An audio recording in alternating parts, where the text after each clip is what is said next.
আজকে আবার চলে এসেছি লাঞ্চের মেনু শেয়ার করতে। তো মাও রেডি হয়ে গেছে, তো চলো দেখে নিই আজকে কি কি মেনু আছে। গরম গরম ভাত, ধোয়া ওঠা ভাত, তারপরে শাক ভাজা। কি শাক ভাজা? এটা কলমি শাক ভাজা। কলমির শাক হয়েছে আজকে। কলমি শাক ভাজা। আজকে অনেক রকমই রান্না হয়েছে। আলু ভাজা, আলু ভাজা আর একটা মাছ ভাজা, পুঁটি মাছ ভাজা। আর হচ্ছে পটল ভাজা। এটা হচ্ছে পটল ভাজা।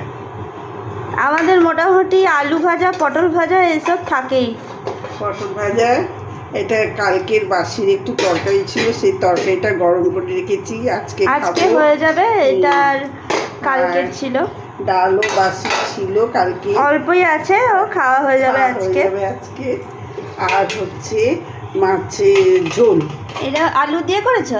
আলু দিয়ে মাছের ঝোল, জিরে বাটা দিয়ে? হ্যাঁ, জিরে লঙ্কা বাটা দিয়ে মাছের ঝোল। আর কিছু দেওয়া নেই, প্লেন জিরে আর লঙ্কা বাটা দিয়ে করা। হ্যাঁ, আর মাছের তেল ভাজা।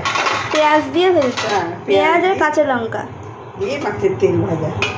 তো এই আজকে ছিল মেনু। তো আজকে মোটামুটি অনেকই রান্না হয়েছে। তো তোমাদের আজকের মেনুটা কেমন লাগলো অবশ্যই জানিও। আজকের মতো টাটা।